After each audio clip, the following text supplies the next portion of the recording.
483. Get ready to write. Start. Sir, I must thank the honorable mover of this bill for the opportunity that he gave to the House and to myself on behalf of the government to discuss this very important measure. As several honorable members have more or less unanimously projected, the object of this bill is that in a vast country of our size, it is essential that as many articles as are essential to life are brought under a system of price discipline which ultimately reflects into a label being fixed to a commodity on the basis of a reasonable profit and return to the producer and the seller. One can easily see that there cannot be any objection to it. As a matter of fact, on behalf of the government and myself, I wholeheartedly welcome this objective. The principle underlying the bill and the mechanism thereof, as pointed out by the last speaker and by various other speakers, are the two very important ingredients of a piece of legislation like this. Now, the legislation as has been drafted and proposed here is totally inadequate either from the point of view of principle or from the point of view of mechanism, which it has before it as its objective by any civil or other type of government administering any such vast country. I would therefore say what measures this government has taken since independence up till now in this respect, and they may be enumerated by me in a brief way before the House.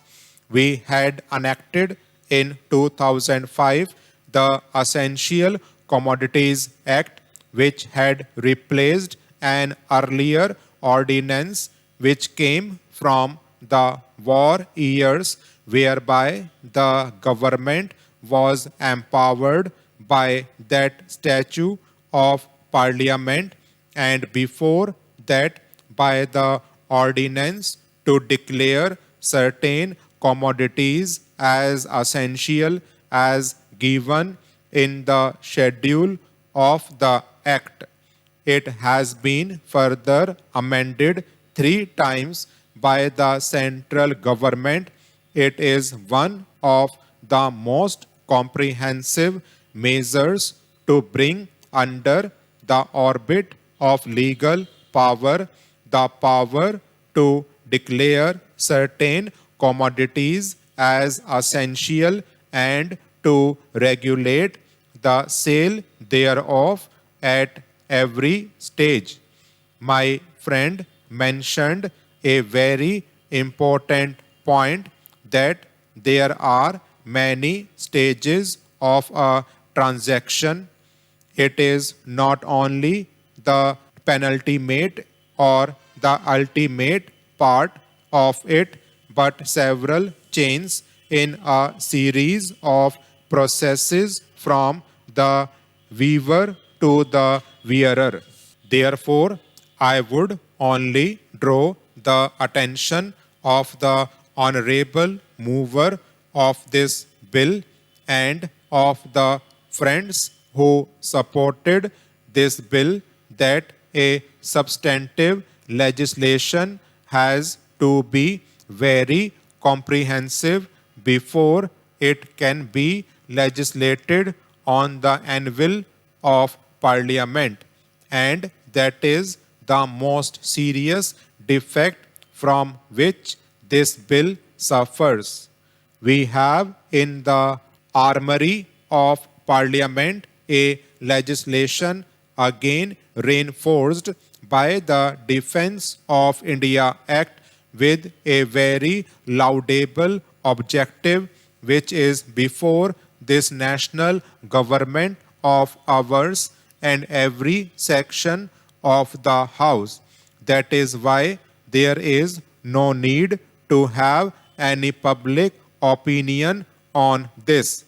I do not think that anywhere in this country or anywhere in the world will people dispute the need of a reasonable price being charged from a consumer by a retailer or a wholesaler or a producer. That is an objective which is very much in the air, which is accepted, and with a bargaining capacity, one does desire to have the reliability or dependability of a shop when one goes to purchase some merchandise.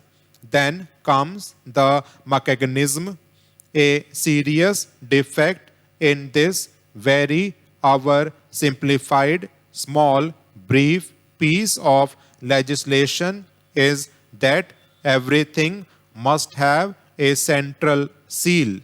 In a country so federal and so vast as ours, to have a piece of legislation with a central seal like this will mean havoc.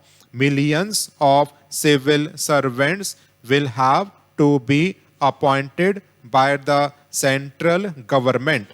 God knows how many crores of rupees will have to be spent in appointing this staff to have all the things needed to control the price in such a vast country.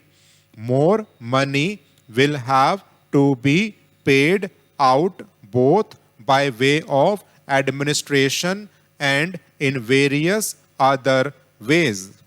Therefore, such a legislation has got to be very much viewed with circumspection, and so both from the point of view of principle and of mechanism, I would say that the bill requires very serious modification. Practically, the original draft is untenable either as a groundwork or framework or as a basis.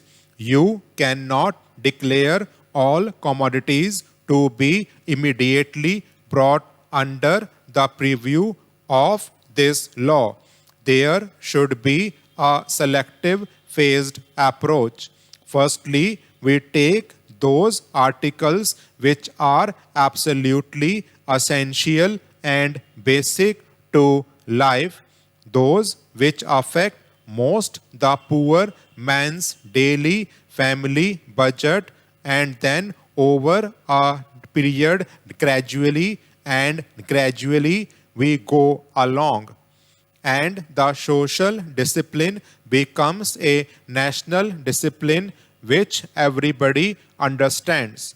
Various state governments have declared several commodities as essential to life and have stipulated certain prices, and in some cases there has been even the fixing of labels.